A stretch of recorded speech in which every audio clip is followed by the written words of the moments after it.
অনেকদিন পর আবার তোমাকে পাওয়া গেল। ভালো আছি, অনেকদিন পর দেখা হবেই, তার কারণ আমি খুব একটা এই ধরনের অনুষ্ঠানে যাই না আজকাল।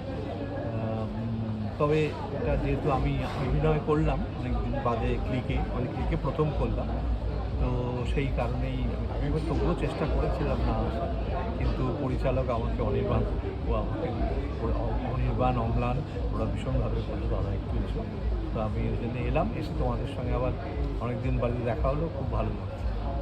তুমি কি এখন সেই নাটকের জগৎ নিয়ে খুব বেশি ব্যস্ত? কারণ তোমাকে এখন আমার নাটক, আমার সব জগৎ, নাটকের জগৎ, গানের জগৎ, সবটা নিয়েই আমি অভিনয় করি। ছবি দু একটা মাঝে সাঝে করি, একটা করি।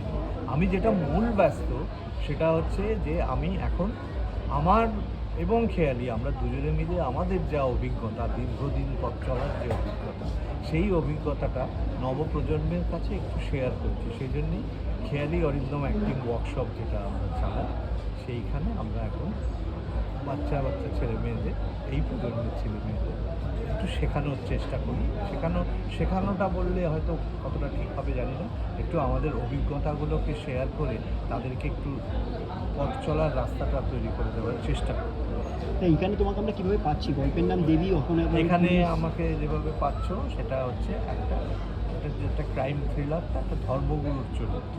ধর্মগুরুর চরিত্রে তো এর আগে তো জানোই যে বাবা খাপা তো একটা ইতিহাস, কিন্তু এইটা একটু অন্য ধরনের, এই চরিত্রটা একটু অন্য ধরনের বলেই এই চরিত্রতে আমি অভিনয় করতে সম্মত হয়েছি। এবং এটা যারা সিরিজটা দেখবেন তারা বুঝবেন যে কোনখান থেকে আলাদা চরিত্র।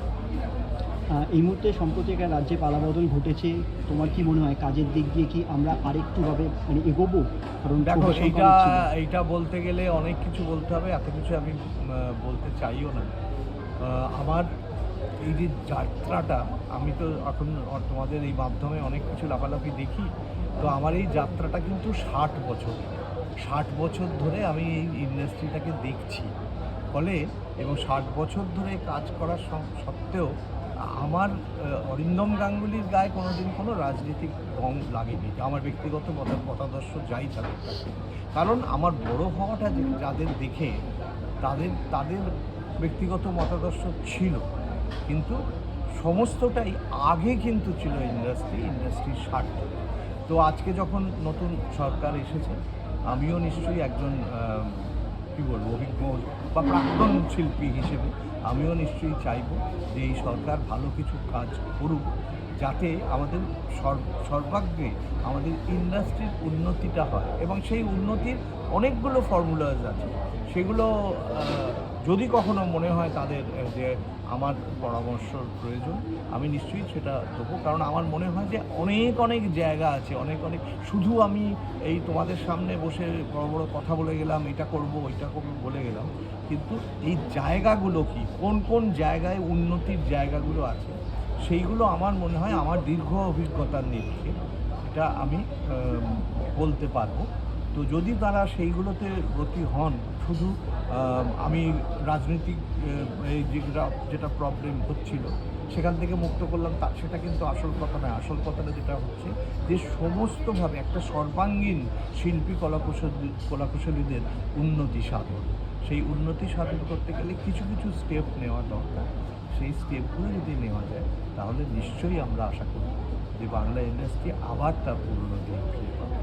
রিসেন্ট সময় তোমাকে খুব একটা পাওয়া যায় না, তুমি কি স্বেচ্ছায় নিজেকে গুটিয়ে রেখেছো? একদম, এটা দারুণ প্রশ্ন করেছো, একদম স্বেচ্ছায় গুটিয়ে রেখেছি।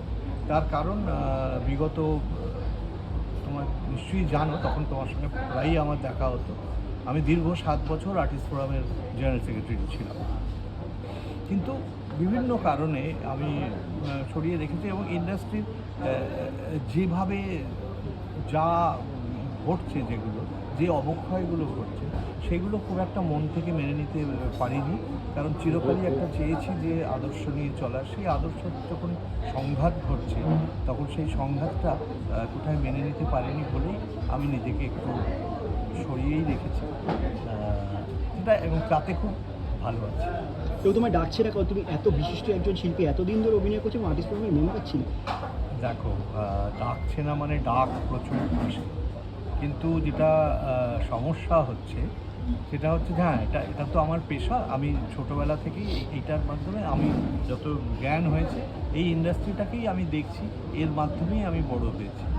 ডাক তো এখনও প্রচুর ডাক আসে, যেমন এখানেও যেটা করলাম প্রচুর ডাক আসে, কিন্তু যেটা সমস্যা হয়ে গেছে সেটা হচ্ছে যে আমার তো একটা দীর্ঘ অভিজ্ঞতা রয়েছে, সুতরাং যে পারিশ্রমিক আমি নিই সেই পারিশ্রমিকটা বিগত 5-6 বছর ধরে আমি ওই পারিশ্রমিকই নিয়ে থাকি। কিন্তু ইদানিং একটা প্রবণতা দেখা যাচ্ছে যে আমাকে হয়তো তারা সেটা বলার সাহস পান না যে দাদা একটু কম করুন, কিন্তু কত দেন আমি সেটা বলি এটাই আমি নিই।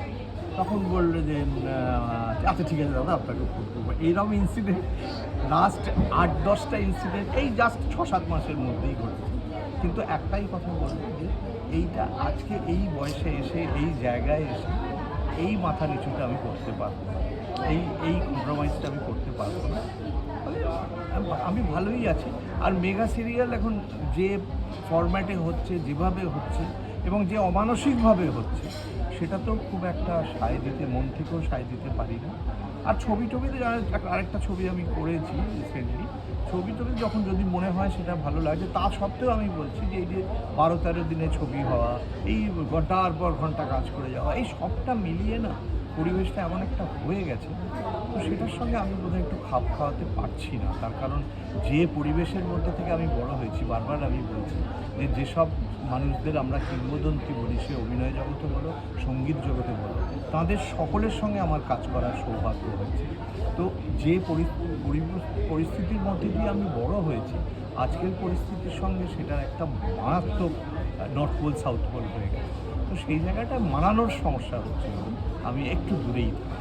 আর একটা শেষ প্রশ্ন করবো, সেটা সম্প্রতি অভিনেতা রাহুল ব্যানার্জি মারা গেছে। কী করে মারা গেছে পুঙ্খানুপুঙ্খভাবে এখনও সামনে আসেনি, কিন্তু দুটো থানায় নিরসভাবে বসে রয়েছে।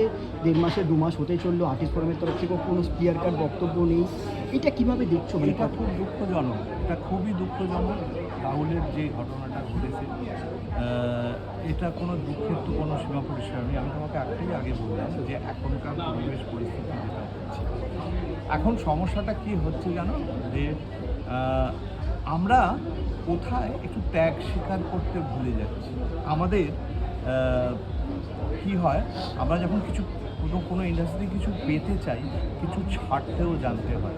একটা কেন দেখো, আর্টিস্ট ফোরামের সদিচ্ছা থাকা সত্ত্বেও সেটা সেইভাবে যে প্রশ্নটা তুমি করলে সেটা কেন হচ্ছে না, কেননা আমরা প্রত্যেকেই না, যেটা আমি ফোরাম করতে গিয়ে আমি বুঝেছি জয়েন্ট সেক্রেটারি হিসেবে, আমরা প্রত্যেকেই এত বেশি স্বার্থপর হয়ে গেছি যে আমাদের ব্যক্তি স্বার্থগুলো কিছু কিছু ছাড়তে আমরা পারি না। কিছু কিছু ক্ষেত্রে হয়তো অনেক কিছু সিদ্ধান্ত নিতে হয় যেখানে হয়তো আমার ব্যক্তিগত স্বার্থের একটু ক্ষতি হতে পারে, কিন্তু সামগ্রিকভাবে তার ভালো হবে, ইন্ডাস্ট্রির ভালো হবে। এই ভাবনাটা থেকে আমরা দূরে চলে গেছি। আমরা শুধু নিজেদের কথা ভাবি। এই নিজেদের কথা ভাবলে কোনো কিছুই কোনো দিনই সফল হবে না।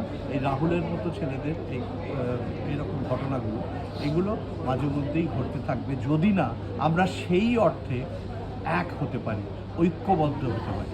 এটা না হতে পারলে এই সমস্যাগুলো কিন্তু সমাধান করা খুব ডিফিকাল্ট। থ্যাংক ইউ দাদা। Thank you.